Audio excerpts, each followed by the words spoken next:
सुन मुसलमान बीबी जिंदगी की बड़ी अजीज हुआ करती है, उसकी तलाश बड़ी अहम हुआ करती है। ऐसी लड़की को अपनी घर की बहू बनाओ जो लड़की नबी आखिरुज़्ज़मा की शरीयत पर अमल करती हो, जो लड़की कुरान की तालीम पर अमल करती हो, जो लड़की नमाज की पाबंदी करती हो, जो लड़की शरीयत मुस्तफ़ा के अहकाम पर अमल करती हो, जो लड़की पर्दे का एहतमाम करती हो। हकीकत में मुसलमानों, जो लोग अपने आप में इन तमाम चीज़ों को देखकर शादियां नहीं करते ना, उन्हें जिंदगी भर पछताना पड़ता है, उन्हें जिंदगी भर ठोकरें खानी पड़ती है। और मैं आपको बताऊं मुसलमानों, हालात किस तरीके से नाजुक हो चुके हैं आज। ए मुसलमानों, जिस घर में बेटी पैदा हो जाती है, बेटी के बाप को जानते हो जमाना ठोकर देने पर आमादा होता है। आज बेटियों के वकार को किस तरीके से मजरू किया जाता है। और उन्हीं लोगों को देखा गया है कि जिनके माँ बाप बहुओं की तलाश में ज्यादा कोशिश करते हैं कि खूबसूरत हसीनो जमील अच्छी मिल जाए ना, वही लोग जिंदगी में ठोकरें ज्यादा खाते हुए दिखते हैं। माइल सुन्नत, शोरा इस्लाम,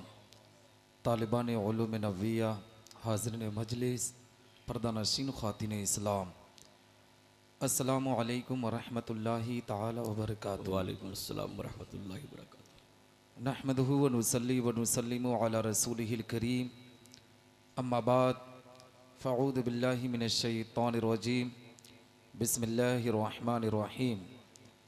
हुन्ना लिबासुल लकुम व अंतुम लिबासुल लहुन्न, सदक़ल्लाहुल मौलानाल अज़ीम व सदक़ा रसूलुहुन नबियुल अमीनुल मतीनुल करीमुर रऊफ़ुर रहीम। व नहनु अला ज़ालिका लमिनश शाहिदीन व शाकिरीन वल्हम्दुलिल्लाहि रब्बिल आलमीन, आमीन या रब्बल आलमीन। तरीक़े मुस्तफ़ा को छोड़ना है वजह बर्बादी, तरीक़े मुस्तफ़ा को छोड़ना है वजह बर्बादी, इसी से कौम दुनिया में हुई बेइक़्तिदार अपनी। बेशक। और हमें करनी है शहंशाह बतहा की रज़ाजोई, हमें करनी है शहंशाह बतहा की रज़ाजोई। वो अपने हो गए तो रहमते परवरदिगार अपनी। और न सब लोगे तो मिट जाओगे ऐ हिंदी मुसलमानों, न सब लोगे तो मिट जाओगे ऐ हिंदी मुसलमानों, तुम्हारी दास्तां तक न होगी दास्तानों में। सुभान अल्लाह। हज़रात मुहतरम, आज हम और आप इस जश्न ईद मिलादुन नबी सल्लल्लाहु तआला अलैहि वसल्लम के प्यारे प्रोग्राम में शिरकत की सआदत हासिल कर रहे हैं।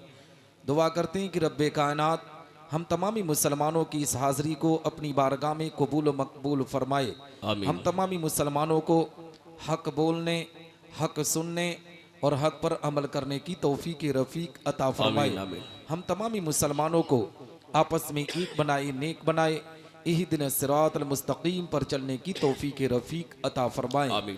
हज़रात मोहतरम, आज की इस मजलिस पाक की सदारत फरमा रहे हज़रत हाफिज़ कारी मोहम्मद शकीब आज़म साहब क़िबला तशरीफ़ रखते हैं।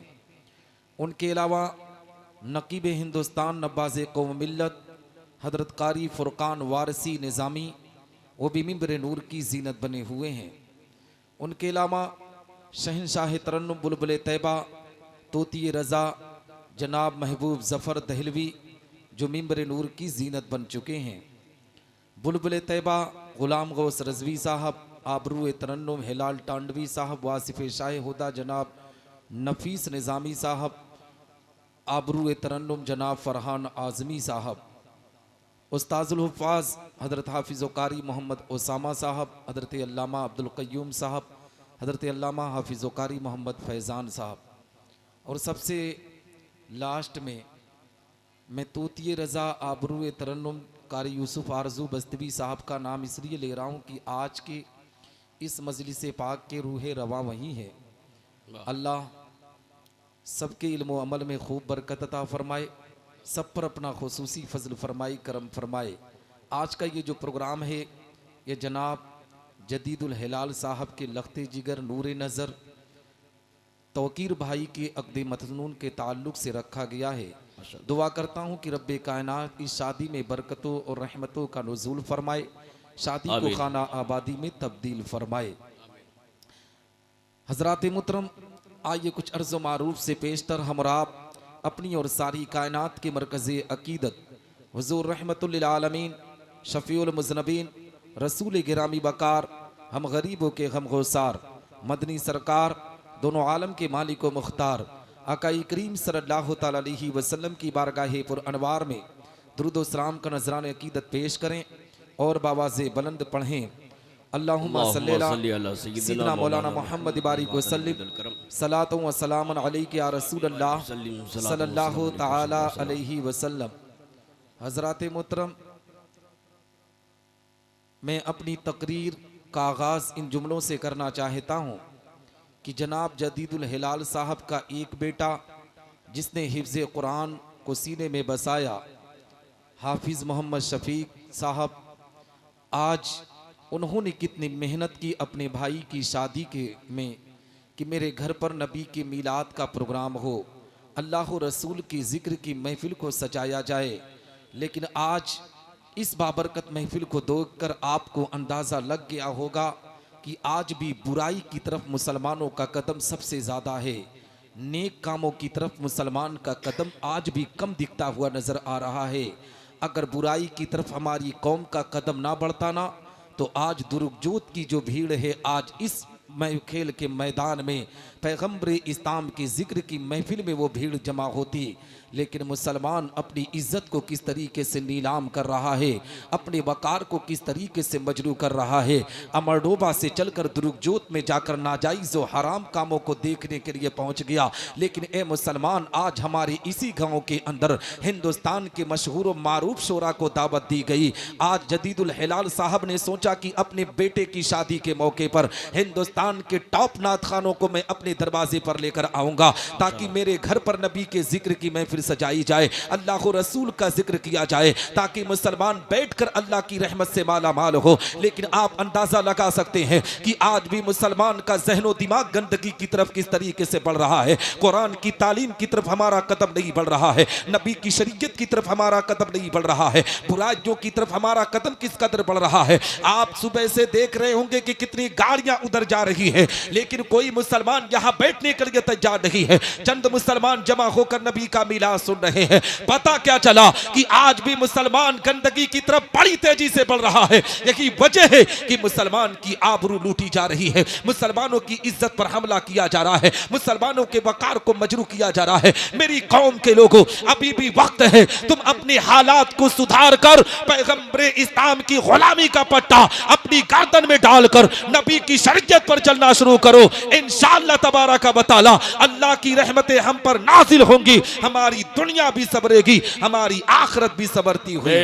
बेशक, सुभान अल्लाह, बहुत अच्छा। और मैं आपको बताऊं, आप अंदाज़ा लगा सकते हैं कि एक प्रोग्राम सजाने में कितनी मेहनत होती है, कितना पैसा लगाया जाता है, तब नबी के मीलाद का प्रोग्राम होता है। और हाफिज शफीक साहब, उनके भाई तौकीर भाई, तस्लीम भाई, उन लोगों ने कितनी मेहनत किया होगा, तब जाकर इस बाबरकत महफिल का इनकाद हुआ है। उलमा को बुलाया गया, शोरा को बुलाया गया, ताकि हमारे दरवाजे पर मुसलमान इकट्ठा हो, नबी के मीलाद को सुने, अल्लाह रसूल के जिक्र को सुने। ये चाहते तो शादी का प्रोग्राम है, शादी के प्रोग्राम में आप ने बहुतों के घरों को देखा होगा कि शादी के प्रोग्राम में अगर अल्लाह किसी को दौलत दे देता है ना, तो दौलत के नशे में चूर होकर वो नबी के मीलाद को नहीं रखता है, वो पैगंबर इस्लाम की जिक्र की महफिल को नहीं सजाता है, बल्कि दौलत के नशे में इस तरीके से चूर होता है कि अपने पैसे से आवारा लड़कियों के डांस का प्रोग्राम रखता है, कव्वाल और कव्वाला को बुलाकर गलत कामों को अंजाम देने की कोशिश करता है। लेकिन रब्बे कायनात ने इनको पैसा अता किया,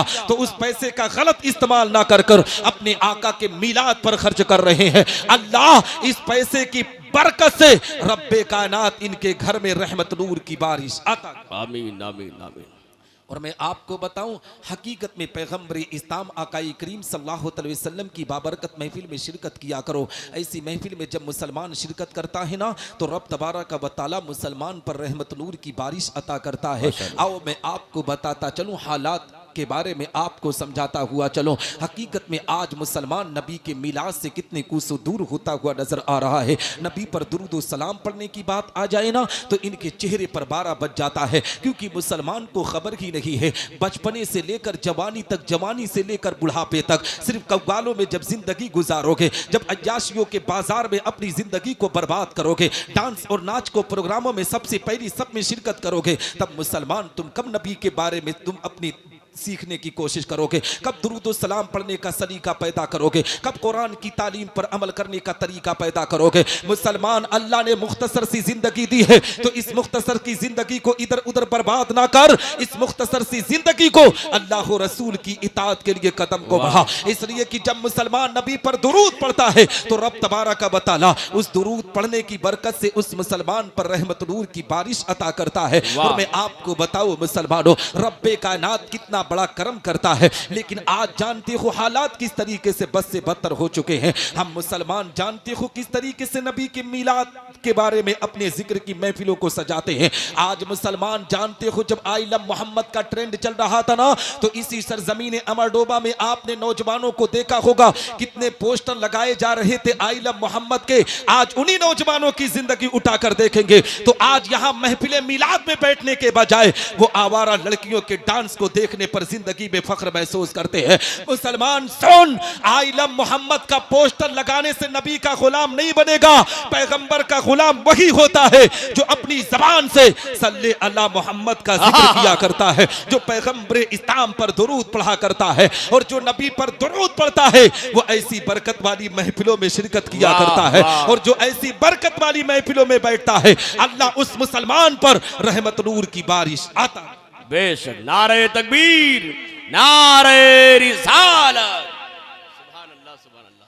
मैं आपको बताऊं, ये प्रोग्राम शादी के ताल्लुक से रखा गया है। शादी करना सुन्नते रसूल है, शादी करना बासे सबाब है, शादी करना निस्फ़े ईमान को महफूज रखना है। खुद मेरे आका पैगंबर इस्लाम इरशाद फरमाते हैं, अन निकाह निस्फुल ईमान। मुसलमान जब निकाह के बंधन में बंधता है तो रब तबारक व तआला उसके आधा ईमान की हिफाजत करता है। मुसलमानों, एक तरफ शादी को हम सुन्नत भी कहते हैं, एक तरफ शादी को हम तरीके मुस्तफ़ा पर अमल करने वाला भी मानते हैं, एक तरफ शादी को हम मुसलमान ईमान वाला भी मानते हैं। मगर इसी शादी के मौके पर सुन्नतों का जनाजा हम निकालने पर आमादा होते हैं, तरीके मुस्तफ़ा की धज्जियां हम उड़ाने पर आमादा होते हैं, अपने वकार को हम अपने आप में मजरू करने पर आमादा होते हैं। मैं आपको पैगाम देना चाहता हूँ, मैसेज देना चाहता हूँ कि आज ए मुसलमानों, इस घर का दामाद जो है ना वो भी हिंदुस्तान का मशहूर और मारूफ नादखा है, जिसकी वजह से यहाँ पर आज महफिले मीलाद का प्रोग्राम आपकी निगाहों के सामने हो रहा है। अगर चाहते ना तो एक छोटी सी महफिल सजा देते, कारी निसार को दारुल कुतबिया से बुला लेते और वह तकरीर कराकर वो प्रोग्राम भी हो सकता था। लेकिन जदीदुल हिलाल साहब ने सोचा जब दामाद पूरे मुल्क में जाकर नाथखानी करता है तो मैं क्यों ना अपने घर पर महफिले मीलाद का ऐसा प्रोग्राम रखो कि हिंदुस्तान के बड़े बड़े शोरा तशरीफ लाए और यहाँ की आवाम उनकी नातिया कलाम को सुनकर, उनकी तकरीरों को सुनकर उससे फैज हासिल करे। लेकिन ए मुसलमान, आज हालात किस तरीके से बद से बदतर हो चुके हैं। आज शादी के नाम पर किस तरीके से सुन्नतों का जनाजा निकाला जाता है, आज शादी के नाम पर ईमान का सौदा किस तरीके से किया जाता है, आज शादी के नाम पर हकीकत में हमारे समाज में ऐसी ऐसी रस्मों को वजूद में लाया जाता है, ना उससे कुरान से उसका ताल्लुक है, ना उससे हदीस से उसका ताल्लुक है। जब हम अपनी बहनों से पूछते हैं, जब हम अपनी माओ से पूछते हैं, मेरी इस्लाम की मुकद्दस मेरी माँ ये बता, ये शादी के मौके पर इन गलत रस्मों को क्यों वजूद में लाई है, तो जानते हो हमारी घर की बहन बेटी कहती है निसार अहमद निजामी इतना भी खबर नहीं है, इतना भी पता नहीं है, ये शादी के मौके पर जिन कामों को मैं अंजाम दे रही हूं ना, ये हमारे परदादा परनाना किया करते थे, इसलिए उन्हीं की परंपराओं पर अमल करके इस रस्म को निभाया जा रहा है। मैं आपसे पूछना चाहता हूं मेरी कौम के लोगों, अगर तुम्हारे परदादा परनाना के दौर में कोई राइज काम हो चुका हो तो ये जरूरी नहीं है कि अगर शरीयत उसे हराम करार दे रही है तो उसको तुम राइज किया करो, बल्कि अगर शरीयत हराम करार दे रही है तो उस नाजायज काम को अपने घर से निकालने पर फेंकने की कोशिश करो, तरीके मुस्तफा पर अमल करके अपने बच्चों की शादियां किया करो। इसलिए जो मुसलमान सुन्नते रसूल पर अमल करके अपने बेटों और बेटियों की शादियां करता है, अल्लाह उस शादी में बरकतों का नुज़ूल करता है, और जो बेटी दुल्हन बनकर उसके घर में आती है, अल्लाह उसके कदम की बरकत से उसके घर से बलाओं को दूर फरमाकर रहमत नूर की बारिश आता। बेशक बेशक, सुभान अल्लाह सुभान और अल्लाह। मैं आपको बताऊं, हकीकत में आपने देखा होगा कि शादी के नाम पर किस तरीके से आज हालात बिगड़ते नजर आ रहे हैं। हमारे इलाके में बहुत ज्यादा पहले गाना बजाना होता था, लेकिन आज अल्हम्दुलिल्लाह सुम्मा अल्हम्दुलिल्लाह हमारा इलाका बड़ी तेजी से इससे पाक व साफ हो रहा है। वाह। अक्सर व बेशतर लोगों की शादियां बड़ी सादगी के अंदाज से होती है।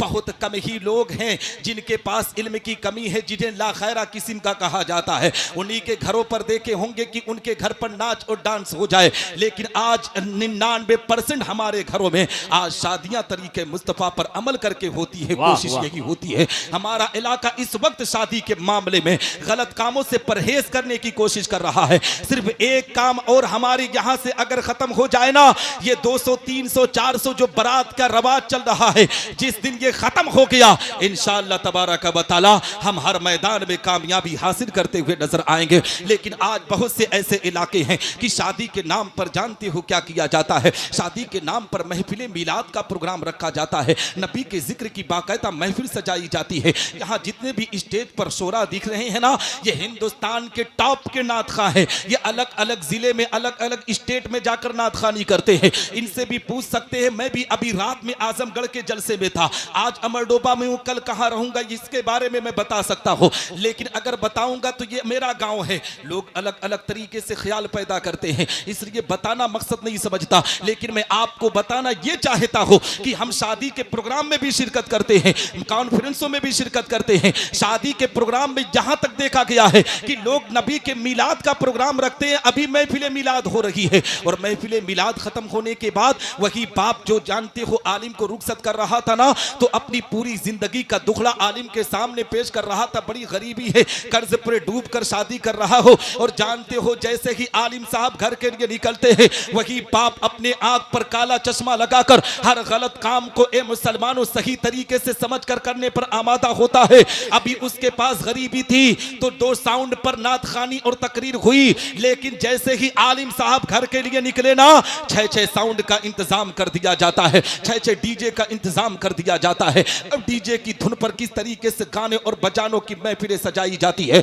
मेरी कौम के लोगों, उन लोगों को शर्म आनी चाहिए कि तुम अपने दरवाजे पर अपनी बहन माँ बेटी के सामने तुम गाना और बजाना की महफिलें सजाते हो और अपनी मोज पर ताव देकर कहते हो कि शादी के मौके पर हमने इस तरीके से हुड़ंग मचाया था, हमने इस तरीके से शादी में धूम मचाई थी। सुन मुसलमान, अपनी बहन बेटी के सामने गाना बजाने से बेहतर यह है कि तू मौला की बारगाह में दुआ करता कि अल्लाह तेरी जिंदगी छीन लेता तो बेहतर होता। इसलिए कि तुम्हारी बहन, तुम्हारी बेटी जिन गानों को तुम दरवाजे पर चलाकर आवारा किस्म के लड़कों को तुम नचाते हो ना, तुम्हारी बहन बेटियां देखकर शर्म खाती है, लेकिन तुम्हारी इज्जत उस वक्त कहां मर जाती है, तुम्हारा वकार उस वक्त कहां मजरू हो जाता है। मुसलमान अपने बेटे और बेटियों की शादियों के मौके पर गाना और बजाना की महफिल ना सजाकर नबी के मिलाद का प्रोग्राम रखा कर। हकीकत में जो लोग गाने और बजाने की महफिलें सजाते हैं और जिनके गाने और बजानों को देखकर लोग तालियां बजाते हैं ना, वही लोग चौराहों पर बैठकर तेरे खानदान की इज्जत का जनाजा निकालते हैं। मुसलमान, अपनी जिंदगी के वकार को ऊंचा करने की कोशिश कर। अगर नबी के तुम्हारे घर में किसी बेटे की शादी हो तो सुन, तुझे कुछ और करने की जरूरत रही है। दारुल उलूम तनवीरुल इस्लाम तुम्हारी निगाहों के सामने है, दारुल उलूम अहले सुन्नत कुतबिया रोशनुल उलूम तुम्हारी निगाहों के सामने है। इन मदरसों से आप तलबा को बुलाकर अपने घर पर कुरान की तिलावत की महफिल सजा दें। अगर इससे भी काम ना बने ना, तो देखे कि इसी अमरडोबा में कोई यतीम गरीब हो तो उस पर सदका तो खैरात कर दे। अगर इस पर भी अगर आपको अल्लाह ने और अता किया है तो सुन मुसलमान, अपने घर पर उलमा को बुलाकर महफिले मिलाद रख दे। इंशाअल्लाह तबारक व तआला अल्लाह तुम्हारे घर में बरकतों का नुज़ूल भी करेगा और शादी को खाना आबादी में तब्दील। सुभान अल्लाह सुभान अल्लाह, जिंदाबाद।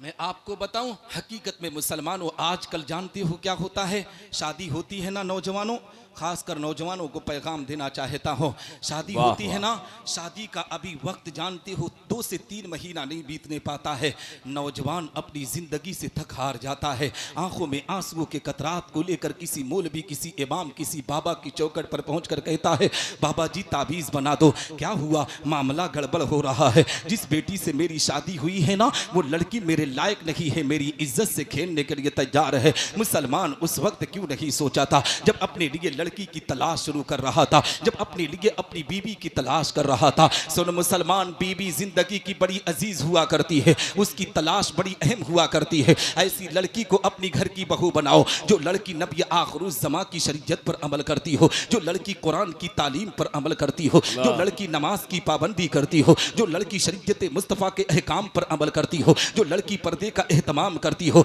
हकीकत में मुसलमानों, जो लोग अपने आप में इन तमाम चीज़ों को देखकर शादियां नहीं करते ना, उन्हें जिंदगी भर पछताना पड़ता है, उन्हें जिंदगी भर ठोकरें खानी पड़ती है। और मैं आपको बताऊं मुसलमानों, हालात किस तरीके से नाजुक हो चुके हैं आज। ए मुसलमानों, जिस घर में बेटी पैदा हो जाती है, बेटी के बाप को जानते हो जमाना ठोकर देने पर आमादा होता है। आज बेटियों के वकार को किस तरीके से मजरू किया जाता है। और उन्हीं लोगों को देखा गया है कि जिनके माँ बाप बहुओं की तलाश में ज्यादा कोशिश करते हैं कि खूबसूरत हसीनो जमील अच्छी मिल जाए ना, वही लोग जिंदगी में ठोकरें ज्यादा खाते हुए दिखते हैं। आओ मैं आपको बताता चलो माहौल किस तरीके से गंदगी की तरफ बढ़ता चला जा रहा है। अभी रमजानुल मुबारक से 4 दिन पहले का वाकया आपको बताना चाहता हूं, जो मेरी निगाहों के सामने हुआ है। रमजानुल मुबारक से 4 दिन पहले वेस्ट बंगाल के जलसे में मैं तकरीर करने के लिए गया था। मालदा डिस्ट्रिक्ट के अंदर, मालदा के अंदर, जानते हो जिस घर में मेरा कयाम किया गया था, उस घर की कहानी बयान कर रहा हूं। मैं अपने कमरे में आराम कर रहा था। एक 65 से 70 साल एक ज़ईफ़ा आती है, एक खातून आती है, अपनी लाठी के सहारे से आती है। मैंने जब खातून को देखा ना, तो अपने बिस्तर से खड़े होकर उसको सलाम किया। उस माँ ने पूछा था, बेटा तुम कहाँ से आए हो? मैंने कहा मैं सरजमीन अमरडोबा से आया हो। उस खातून को अमरडोबा के बारे में कुछ नॉलेज ना था। उसने पूछा ये अमरडोबा कहाँ पड़ता है? मैंने कहा उत्तर प्रदेश की ज़मीन पर एक शहर है जिसे शहर गोरखपुर कहा जाता है। गोरखपुर से करीब एक कस्बा है जिसे अमरडोबा कहा जाता है। उसी ज़मीन से मेरा ताल्लुक है। उस खातून ने कहा था, बेटा यहाँ क्या करने के लिए आए हो? मैंने मालदा बंगाल की बात में आपको बता रहा हूँ। मैंने उस खातून से कहा था, माँ मैं यहाँ दीन इस्लाम की तबलीग के लिए आया हूँ, कुरान की तालीम को बयान करने के लिए आया हूँ, नबी की हदीस को बयान करने के लिए आया हूँ। हकीकत में मुसलमानों, उस खातून ने कहा था, बेटा ये अगरचे दल से दस्तार बंदी का प्रोग्राम है, मगर आज जब तकरीर करना इल्मे दीन पर ना, तो बेटी की फजीलत को भी बता देना, बेटी के मकाम को भी बता देना। मुसलमान, आज बेटियों के जज्बात से किस तरीके से खेला जा रहा है, बेटियों के वकार को किस तरीके से मजरू किया जा रहा है, एक बाप की बेटी को किस तरीके से जिल्लत और रुसवाई का सामना करना पड़ता है। उस खातून ने लरसते हुई आवाज में कहा था, आंखों में आंसुओं की कतरात को जारी करके उस माँ ने कहा था, मैंने पूछा था, माँ ये बता वो वाकया क्या है जिसकी वजह से तू बेटी की फजीलत पर तकरीर कराना चाहती है? उस खातून ने कहा था, बेटा आज तुम आए हो ना, आज से ठीक 2 दिन पहले मेरे घर का मामला मैं तुम्हें बताना चाहती हूँ। जानती हो मेरे जहां पर मेरी एक बेटी है जो सबसे छोटी बेटी है, उसके रिश्ते का मामला था। मैं अपनी बेटी के साथ अपने कमरे में सोने के लिए गई थी। दूसरे दिन मेहमान आने वाले थे मेरी बेटी का रिश्ता देखने के लिए। जानती हो मेरी बेटी जब बिस्तर पर गई ना, उसको नींद ना आ रही थी, उसके आंख में आंसुओं के कतरात थे। वो आईने के सामने पहुंचती थी, कभी अपने चेहरे को देखती थी, कभी अपने लिबास को देखती थी, कभी अपनी आंख को देखती थी। वो अपने आप को निहारती रहती थी। पूरी रात चली गई हजरत, वो अपने आप में बिस्तर पर ना सोई। मैंने देखा वो करवटें बदलती रही, लेकिन बिस्तर पर आराम उसे ना नसीब हुआ।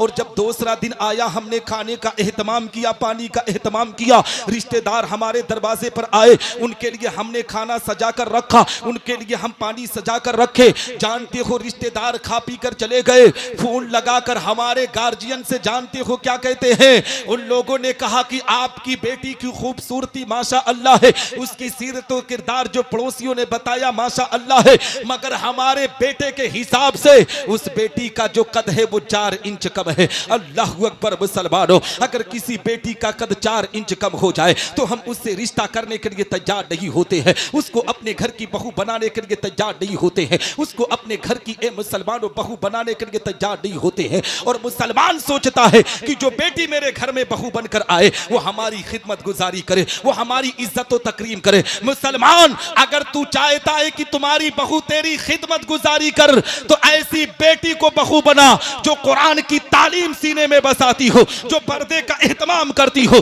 जो सीरत फातिमा पर अमल करती हो, जो सुन्नत रसूल पर जिंदगी गुजारती हो। ऐसी बेटी को अगर घर की बहू बनाओगे तो रब तबारक व तआला उसके कदम की बरकत से तेरे घर से बलाओं को दूर फरमा कर रहमत नूर की बारिश बेशक नारे तकबीर, नारे रिसालत, पैगामाते मुस्तफ़ा, तालीमाते मुस्तफ़ा।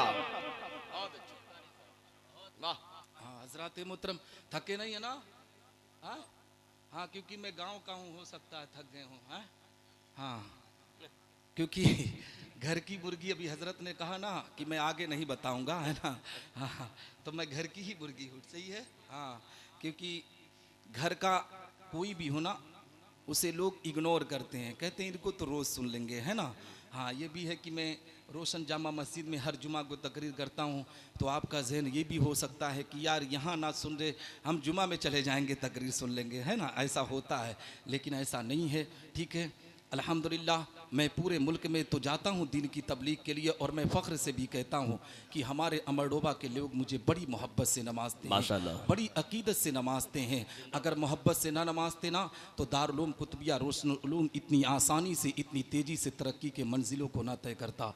ये पूरे अमरडोबा की अकीदत व मोहब्बत है कि दारुल उलूम कुतुबिया जो अभी तीसरा साल भी नहीं पूरा हुआ है, अल्हम्दुलिल्लाह, वहाँ बच्चों की तादाद, वहाँ की तालीमी लियाकत आप सबसे छुपा नहीं है, आपने देखा है। तो ये आपकी मोहब्बतों का नतीजा है, ये आप दारुल से मोहब्बत कर रहे हैं, हमसे मोहब्बत कर रहे हैं, तभी ये मामला आगे बढ़ रहा है।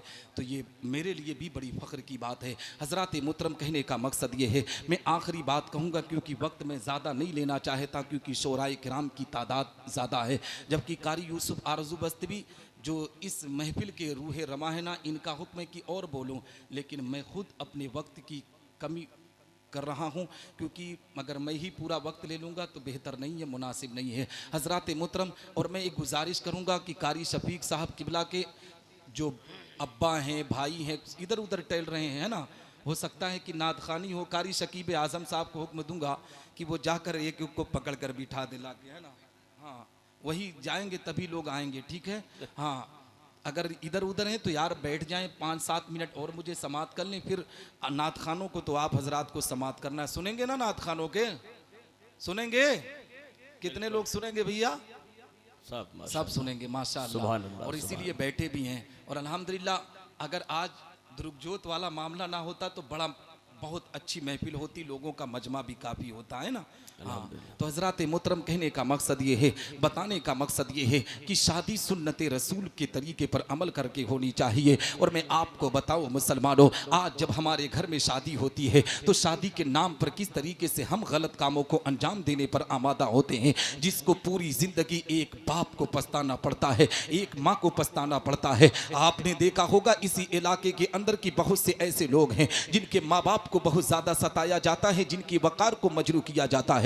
लेकिन ए मुसलमानों, आओ हालात का जायजा मैं आपको बताता चलो, माशरे के बारे में मैं आपको रोशनी देता चलो कि किस तरीके से आज एक बेटी अपने बाप के वकार को ऊंचा करने के लिए अपने कदम को बढ़ाती है, लेकिन उसी बाप की बेटी को जिल्लत और रुसवाई का सामना करना पड़ता है। आओ मैं आपको बताता चलो मुसलमानों, हम जब किसी बाप की बेटी को इज्जत देंगे ना, और किसी बेटी के बाप को इज्जत देंगे, तो जिंदगी भर वो बेटी अपने सास ससुर को इज्जत और तकरीम देती हुई नजर आएगी। जब सास ससुर उन्हें जलील और रुसवा करेंगे तो बताओ वो बेटी उन्हें माँ बाप का दर्जा कैसे अता कर सकती है। वाओ, उसी पॉइंट को मैं आपको बताता चलूं कि घर के मामलात कहां से बिगड़ते हैं। आपने देखा होगा कि मुसलमानों, शादी होती है ना, शादी के नाम पर किस तरीके से गलत रुसवाइयां किया जाता है। आज आपने देखा होगा कि जब हमारे यहाँ लड़की लड़के को देख लिया जाता है, जब उसके हुस्न और जमाल को, उसकी खूबसूरती को देखकर जब अपने आप में रिश्ता तय कर दिया जाता है ना, तो एक रस्म हमारे यहाँ चलती है जिसे दिन मांगने की रस्म कहा जाता है।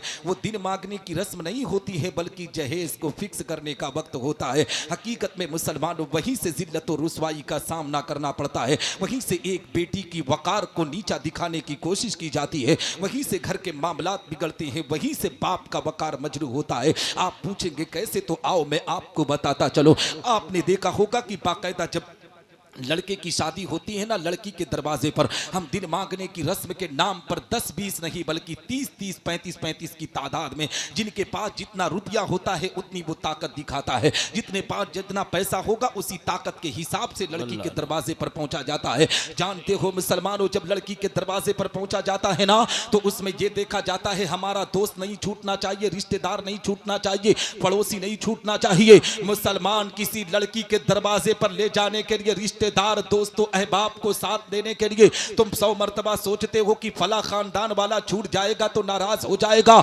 मुसलमान सुन, अगर नाराजगी देखनी है ना तो कभी हॉस्पिटल में एडमिट होकर देख तेरा कितने अपने हैं, तेरे तुझसे कितने मोहब्बत करने वाले हैं, वही पता चल जाएगा कि कितने तुझसे मोहब्बत करने वाले हैं। शादी ब्याह में खाने पीने के नाम पर तो तुम किसी को बुला लोगे तो साथ देने के लिए तैयार हो जाएगा। असली साथ तो वो वक्त होता है जब मुसीबत बला में इंसान गिरफ्तार होता है। हकीकत में मुसलमान उस वक्त देखने की कोशिश कर, कोई अपना नहीं है, जो मुश्किल वक्त में काम आए वही अपना होता है। हकीकत में शादी के मौके पर इन तमाम चीजों को देखने की जरूरत नहीं है कि फला नाराज हो जाएगा, और कोई नाराज हो जाए मगर अल्लाह और रसूल नाराज नहीं होने चाहिए। हकीकत में लड़की के दरवाजे पर हम रिश्तेदारों की भीड़ लेकर, दोस्तों अहबाब की भीड़ लेकर पहुंच जाते हैं ना, हमारे जितने रिश्तेदार खानदान वाले होते हैं, लड़की के दरवाजे पर पहुंचकर कोई ये देखने की कोशिश नहीं करता है कि लड़की पर्दे का एहतमाम करती है कि नहीं, कुरान पढ़ती है कि नहीं, नमाज पढ़ती है कि नहीं। हर जितने रिश्तेदार खानदान वाले होते हैं लड़की के बाप के दस्तरखान पर निगाहें जमाए रहते हैं। लड़की के बाप ने अगर दस्तरखान पर तरह तरह के फ्रूट, तरह तरह के पकवान, तरह तरह के मिठाइयां, तरह तरह के मेवे रख दिए ना, तो जानते हो लड़के के घर वाले लड़के की बाप की पीठ थपथपा कर कहते हैं भैया तूने बड़ा मोटा रिश्ता तलाशा है, बड़ा बड़ा रिश्ता तलाशा है। हकीकत में मुसलमान किसी बेटी के बाप के दस्तरखान को देखकर उसकी इज्जत का अंदाजा ना लगाया कर। अगर लड़की के बाप ने अपने दस्तरखान पर तरह तरह के फ्रूट, तरह तरह के पकवान सजा कर रखे हैं, उसकी बेटी खैर मर्दों से बात करने वाली है, उसकी बेटी वाली है, उसकी बेटी बाजारों में बेपर्दा घूमने वाली है, तो सुन, ऐसी बेटी तेरे घर के लिए रहमत नहीं बल्कि तेरे घर के लिए ज़हमत है। सुन मुसलमान, अगर बेटी से रिश्ता करना चाहता है तो लड़की का बाप अगर दस्तरखान पर कम पकवान, कम फ्रूट रखा हो, उसकी बेटी कुरान पढ़ने वाली हो, उसकी बेटी नमाज पढ़ने वाली हो, उसकी बेटी सुन्नते रसूल पर अमल करने वाली हो, उसकी बेटी पर्दे का एहतमाम करने वाली हो, ऐसी बेटी को अगर घर की बहू बनाओगे तो अल्लाह उसके कदम की बरकत से तेरे घर से बलाओं को दूर फरमाकर रहमत नूर की बारिश आता। सुभान अल्लाह, सुभान अल्लाह। और मैं आपको बताऊं मामला कहां से खराब होता है, वही बात बताकर मैं गुफ्तगू खत्म करूंगा। मामला वहां से खराब होता है जब खाने पीने की दिन मांगने में रस्म खत्म हो जाती है ना, तो लड़के के घर वाले इकट्ठा हो जाते हैं। अब बुलाया जाता है, लड़की के बाप को आवाज दी जाती है। लड़की के बाप को आवाज इस तरीके से दी जाती है कि अब लड़की के बाप को बुलाया जाए, दो बात करनी है। हकीकत में मुसलमानों, जब लड़की का बाप आता है, अपनी गर्दन को झुका कर आता है, अपनी पलकों को बिछा कर आता है, दिल में सोचता है मौला खाने में कोई कमी होगी तो आज मेरी इज्जत का जनाजा निकाल दिया जाएगा, मेरे वकार को मजरू कर दिया जाएगा। और हालात यही बता रहे हैं मुसलमानों कि हम अपने दस्तरखान में हफ्ते में 2 दिन गोश्त खाते हैं, वो भी मुर्गा का 2 बोटी हमें नसीब होती है, लेकिन किसी रिश्तेदार, किसी बेटी के बाप के दस्तरखान पर पहुंचते हैं ना तो वहां कमियां तलाशने पर आमादा हो जाते हैं। सुन मुसलमान, किसी बेटी के बाप के जलील और रुस्वा ना किया कर, किसी बेटी के बाप के जज्बात से ना खेला कर, किसी बेटी के बाप के वकार को मजरू ना किया कर। वो बेटी का बाप अपनी पूरी जिंदगी की कमाई अपनी बेटी के बारात में लगाने के लिए तैयार होता है। हकीकत में मुसलमान, किसी बेटी के बाप की जिल्लत और रुसवाई का सामना ना कराना पड़। हकीकत में आज हालात किस तरीके से बद से बदतर है, आओ मैं आपको बताता चलूं। जानते हो क्या होता है, बाकायदा अपने आप में लोग घेर कर लड़की के बाप को बुलाते हैं। लड़की के बाप को इस तरीके से बुलाया जाता है, जब लड़की का बाप आता है ना तो लड़की के बाप से बाकायदा कहा जाता है, लड़की के बाप सुन, हमारा लड़का बड़ा हाई क्वालिटी का है, उसके रिश्ते, उसके जितने दोस्तों अहबाब हैं बड़े हाई क्वालिटी के हैं, खाने का एहतमाम अच्छा होना चाहिए, बैठने का एहतमाम अच्छा होना चाहिए, फला चीज की हमें डिमांड है। इस तरीके से एक बाप एक बेटी के बाप को जलील और रुस्वा किया जाता है। एक बेटी का बाप अपने आप में जिल्लत और रुस्वाई का सामना करता है, अपनी आंखों में आंसुओं के कतरात को लेता है। मुसलमान, हर बाप अपनी बेटी से मोहब्बत करता है, हर बेटी अपने बाप से मोहब्बत करती है, इसलिए कि बेटी बाप के दिल का करार हुआ करती है, बाप के दिल का सुरूर हुआ करती है। एक बाप जब तक बेटी के चेहरे पर मुस्कुराहट नहीं देखता ना, उसके दिल को करार नहीं मिलता, सुकून नहीं मिलता। लेकिन ए मुसलमान, जब बेटी पैदा होती है तो बाप मायूस क्यों होता है? कभी सोचा है आपने? वो अपनी बेटी की पूरी जिंदगी उठाकर देखता है, एक दिन यही बेटी जवान होगी, इसके रिश्ते के लिए मुझे दर दर की ठोकरें खानी पड़ेगी, मुझे घाट घाट का पानी पीना पड़ेगा। और जानते हो मुसलमानों, जब उसके रिश्ते की बात होती है। तो इस तरीके से हम अपने आप में अपनी इज्जत, हम लड़की के बाप की इज्जत पर हमला करते हैं, उसके वकार को मजरू करते हैं। और मैं आपको बताऊं मुसलमानों, जब हम उसके वकार को मजरू करते हैं ना, तो वो लड़की किस तरीके से पर्दे की आड़ से अपने बाप की मर्यादा को देखती है, अपने बाप की इज्जत को देखती है। जब देखती है कि मेरे बाप की मर्यादा को छीना जा रहा है, मेरे बाप के वकार को मजरू किया जा रहा है, तो वो लड़की सर को सजदे में रखकर मौला की बारगाह में फरियाद करती है, अल्लाह काश अगर आज तू मुझे बेटी बनाकर ना दुनिया में भेजा होता तो हर ऐरा गैरा मेरे बाप की जिल्लत और रुसवाई का सामना ना कराना पड़ता। ए मौला अगर आज तू मुझे बेटी बनाकर ना भेजा होता तो मेरी बाप की इज्जत नीलाम होना होती। वो बेटी वहीं से अहदो पैमान लेती है कि मेरे बाप की इज्जत का जनाजा इन लोगों ने निकाला है, अगर किसी तरीके से मेरी शादी इस घर में हुई तो इसके बाप की इज्जत का जनाजा मैं निकालूंगी। और 99% मामला उठाकर देख सकते हो मेरी कौम के लोगों, उन्हीं माँ बाप को धक्के मारकर बाहर निकाला जाता है जो अपने बेटों की शादी नहीं बल्कि सौदा करके किया करते हैं। मुसलमान ऐसी बेटी ऐसे बाप के सामने बाप के कंधे पर हाथ रखकर इतना कहे, ए लड़की के बाप सुन, तुझे घबराने की जरूरत नहीं है, परेशान होने की जरूरत नहीं है, तुझे कर्ज लेने की जरूरत नहीं है, जितनी उसात है उसी हिसाब से तू अपनी बेटी को रुखसत कर दे। अगर ये जुमला बोलकर किसी बाप की बेटी को घर की बहू बनाओगे ना तो जिंदगी के आखिरी सांस तक वो बेटी तुम्हारी खिदमत करती हुई नजर आएगी। हमारे समाज की इस्लाह होगी, हमारे मुआशरे की इस्लाह होगी, क्योंकि डॉक्टर इकबाल कहते हैं गलत रवि से मनाजिल का बहुत बढ़ता है, मुसाफिरों रवि से कारवां बदल डालो। और जगह जगह के थक चुके हैं तुम्हें हंगामे, निशाते लज्जते ख्वाबे गिरा बदल। जिंदाबाद जिंदाबाद, बहुत खूब बहुत खूब। मोहतरम, यहाँ तलबा भी बैठे हैं, शोरा भी बैठे हैं, मैं भी 2-3 शेर नात पढ़ूंगा तभी हटूंगा, ठीक है? इजाजत सुनेंगे ना? मुकम्मल। कितने लोग सुनेंगे भैया? आप लोग भैया आगे आ जाएं, क्योंकि अब मेहमानों को सुनना है। मैं तो गांव का था यार, पीछे वाले भाई आगे आ जाए, आगे आ जाओ। और अरे कुर्सी लेके आ जाए, कुर्सी छोड़ के आ जाओ भैया, आ जा बेटा आ जाओ। क्या ये जो जगह खाली है आगे आगे आ जाओ, ये कुर्सी आपका इंतजार कर रही है। हाँ माशाल्लाह, ये पीछे वाले भैया सबसे पीछे वाले आ जाओ, ये यहाँ लेके आइए उनको, हजरत को आ जाए, ये इधर आ जाइए, ये बीच में भैया बीच में। हाँ माशाल्लाह, हाँ ठीक है, सुनेंगे ना? शानदार माहौल बनेगा इंशाल्लाह। सुनेंगे? हाँ, क्योंकि शोरा से तो सुनना ही है ना। हाँ जी, कारी गुलाम गौस रजवी साहब हैं। हाँ हाँ ठीक, बैठो बैठो, हाँ बैठो बैठो, बैठे बोल रहे हैं। हाँ ठीक माशाल्लाह, ठीक है। सुनेंगे भैया? हाँ, अल्लाह इसको अक्ल दे दिया लेकिन दुरुगजोत वालों को अक्ल नहीं दिया है ना। हाँ ठीक है, सुनेंगे? हाँ तस्लीम भाई, हाँ बहुत पीछे हो यार। हाँ ठीक है, सुना दें यार। मैं तो सिर्फ आपके मडोबा में नहीं पढ़ता हूँ, अल्हम्दुलिल्लाह मैं हिंदुस्तान के जिस भी स्टेट में जाता हूँ, जहाँ भी जिस जलसे में जाता हूँ, वहाँ नात पढ़ता हूँ, चाहे 2 ही शेर पढ़ूँ, है ना। अब नफीस निज़ामी की तरह मेरी आवाज़ तो है नहीं, लेकिन फिर भी पढ़ लेता हूँ, ठीक है। कारी यूसुफ आरजू बस्तवी, आपकी मोहब्बत देखता हूँ क्योंकि आप इस घर के दामाद हैं ना। हाँ तो कह दे मचल कर सुभान अल्लाह। सुभान यार इतना हल्का सुभान अल्लाह कहेंगे तो मैं कैसे पढ़ूंगा, है ना। हाँ हिलाल भाई, हाँ फुरकान भाई, महबूब जफर साहब, हाँ उन्हीं का हक है जी। तो कह दे मचल कर सुभान अल्लाह। सुभान अल्लाह। तेरा मेरा रिश्ता क्या, ला इलाहा इल्लल्लाह, ईमानी जज्बा बोला, ला इलाहा इल्लल्लाह। अच्छा लग रहा है तो कह दे मचल कर सुभान अल्लाह। सुभान अल्लाह। तेरा मेरा रिश्ता क्या, ला इलाहा इल्लल्लाह, ईमानी जज्बा बोला, ला इलाहा इल्लल्लाह।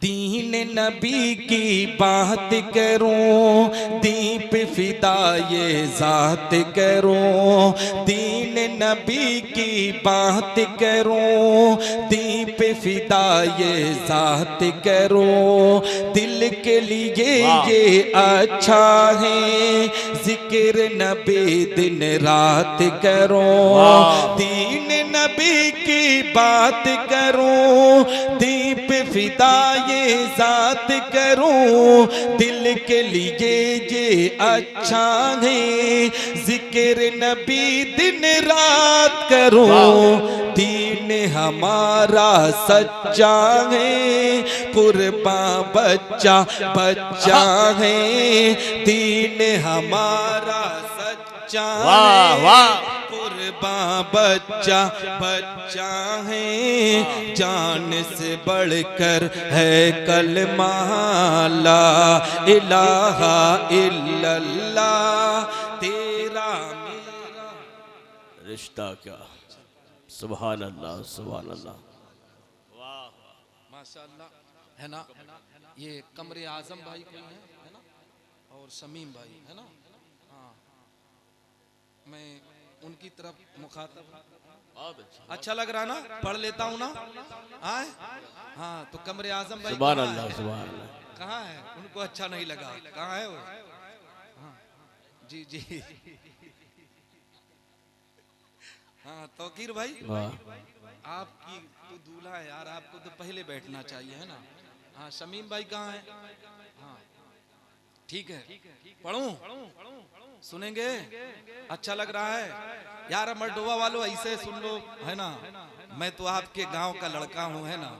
आपको भी हमेशा खुशी रहती है कि हमारे अमरडोबा में भी कोई है ना, जो जिनको हम फख्र से कह सकते हैं कि फला हमारे गांव के रहने वाले हैं ना। हाँ अल्लाह रब्बुल इज्जत का करम है, कह दे मचल कर सुभान अल्लाह। सुनेंगे? अमरीकी अफगानी हो, चीनी हिंदुस्तानी हो, अमरीकी अफगानी हो, चीनी हिंदुस्तानी हो, उसको समझते हैं भाई, शर्त ये है ईमानी हो, अमरीकी अफगानी हो, चीनी हिंदुस्तानी हो, उसको समझते हैं भाई, शर्त ये ईमानी हो, गोरा हो या हो काला, गर है नबी का मत वाला, गोरा हो या हो काला, गर है नबी का मत वाला, उससे हमारा है रिश्ता ला इलाहा इल्लल्लाह, तेरा मेरा रिश्ता क्या, ला इलाहा इल्लल्लाह, ईमानी जज्बा बोला ला इलाहा इल्लल्लाह। अच्छा लग रहा है? हाँ। अब जो लोग काबा की तमन्ना किए ना काबा देखने के लिए, और जो लोग देख कर आए हैं, शायर ने कितना अच्छा शेर लिखा है। फुरकान भाई आप जरूर समात करें, कहें मचल कर सुभान अल्लाह सुभान अल्लाह सुभान अल्लाह। क्योंकि मेरे बाद 3 कीमती हीरे हैं जिनको आपको समात करना है। शहंशाह तरन्नुम यूसुफ आरज़ू बस्तवी, बुलबुल तैबा, गुलाम गौस रज़वी और तोतिए हिंद जनाब महबूब जफर दहलवी, है ना।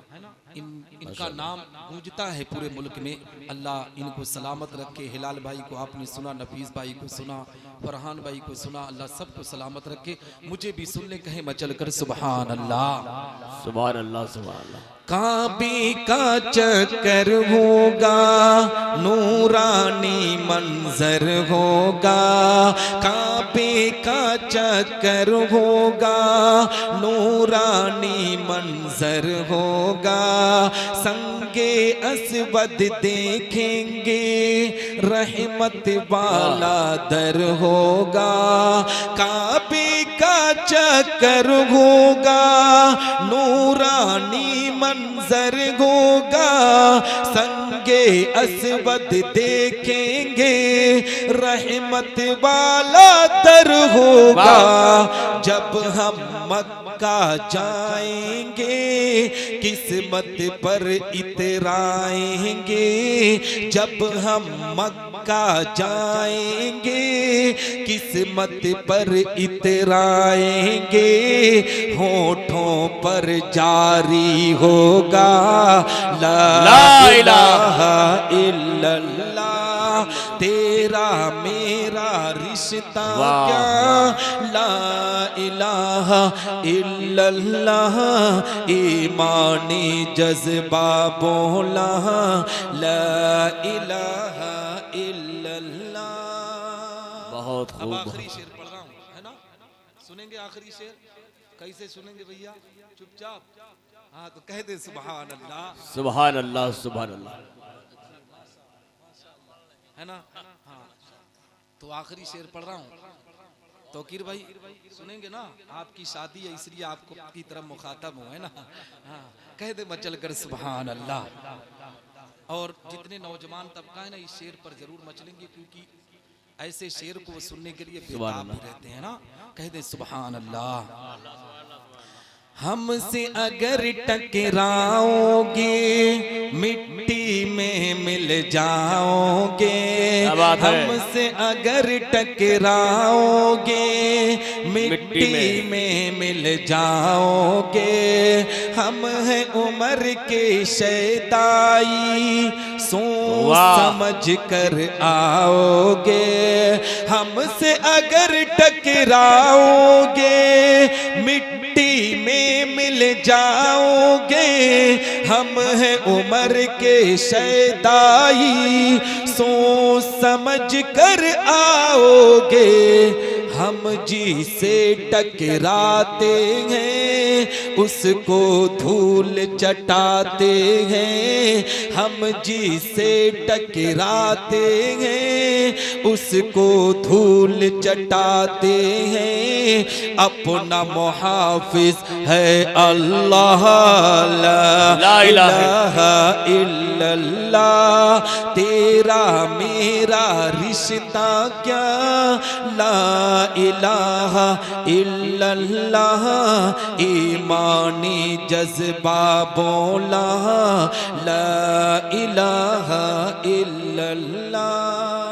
सुभान अल्लाह। यहीं पर मैं अपनी गुफ्तगू और नात दोनों ख़त्म करता हूँ। वक्त ज़्यादा ले लिया, फिर कभी मौका मिलेगा तो आपके दियारे मोहब्बत में हाज़िरी होगी, है ना?